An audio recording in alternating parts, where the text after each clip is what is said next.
कि वो जमाना चले गया जो फट्टी पोसते थे, वार्ता लिखते, कबूतर खाए खरगोश पढ़ाते थे।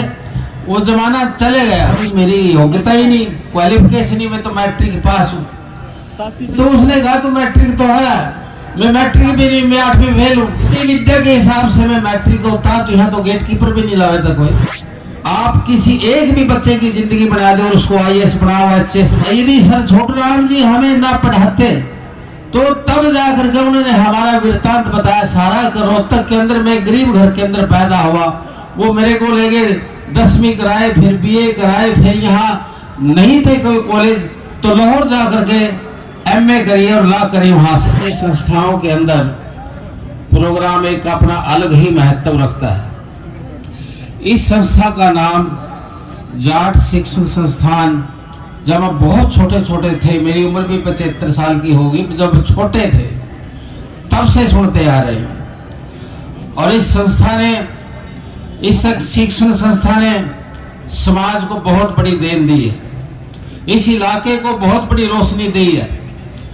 मैं एक बात आपके बीच में रखना चाहता हूं कि आपका डिग्री कॉलेज है, आपका BEd कॉलेज है, यहाँ की IIT है, टेक्निकल कॉलेज था वो जो अब नहीं रहा।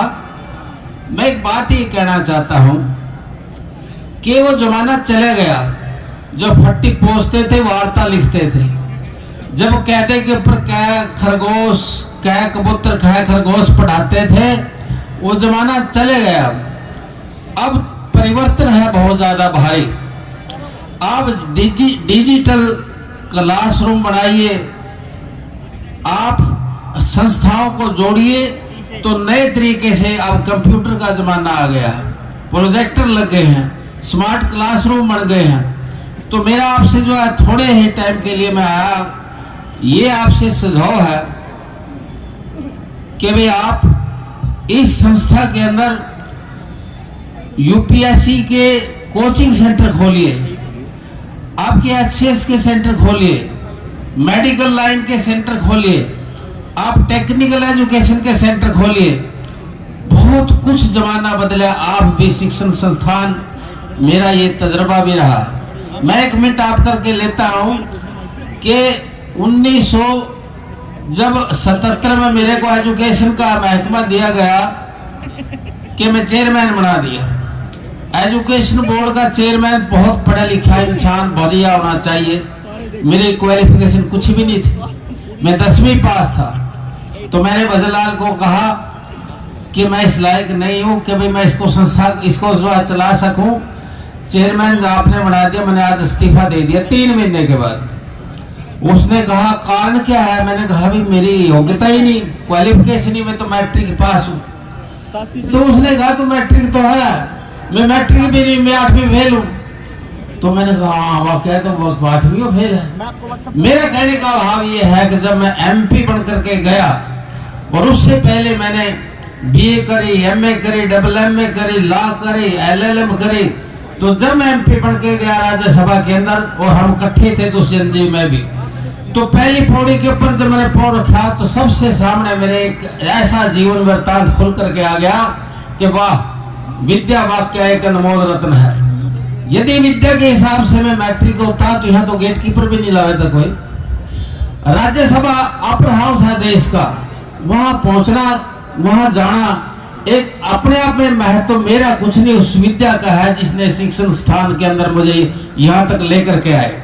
उसको देखते हुए हमने भी जो BEd के कॉलेज, JBT के कॉलेज, टेक्निकल के कॉलेज, आपकी जो अब एक स्कूल, ये देख करके मैंने चलाए। पहले लोग कमरे बनाया करते थे, दान देते थे, कमरे बनाने वाला भी फैशन। उसकी बजाय आप किसी एक भी बच्चे की जिंदगी बना दो और उसको IAS बनाओ, HCS बना दो, तो वो कई कमरों के लायक होगा। उसका सदा सदा के लिए आपका आभार प्रकट करेगा। मुझे याद है कि पहली बार जब मैं चौधरी चांदराम जी, हमारे हरियाणा के बहुत बड़े लीडर हैं, उनसे मिला तो उन्होंने एक ही बात कही थी कि आज जो मेरी फोटो उतार कर ले, सबसे बड़ी फोटो उस रहबरे की तारीए जिसने मेरे को यहाँ तक पहुंचाया, डिप्टी चीफ मिनिस्टर बने थे वो भी, कि यदि सर छोटूराम जी हमें ना पढ़ाते तो तब जाकर के उन्होंने हमारा वृत्तांत बताया सारा। रोहतक के अंदर मैं गरीब घर के अंदर पैदा हुआ, वो मेरे को ले गए 10वीं कराए, फिर BA कराए, फिर यहाँ नहीं थे कोई कॉलेज तो लाहौर जाकर के MA करिए और लॉ करिए वहां से। तो ऐसे विभूति हमारे बीच में आई हैं जिन्होंने समाज को बदल दिया, नई रोशनी दी, इंसान को इंसान बनाने का एक दृढ़ संकल्प करके हजारों लाखों करोड़ों को जो है ना आबाद किया। उनका शिक्षण संस्थान के हिसाब से जुड़ना एक बहुत बड़ी बात है। यदि वो कहते हैं कि वो मुझे ना पढ़ाते तो मैं भी जो है ना यहाँ इस मुकाम तक ना पहुंचता। विद्या का ऐसा अनमोल रत्ना, आपका बहुत बहुत धन्यवाद।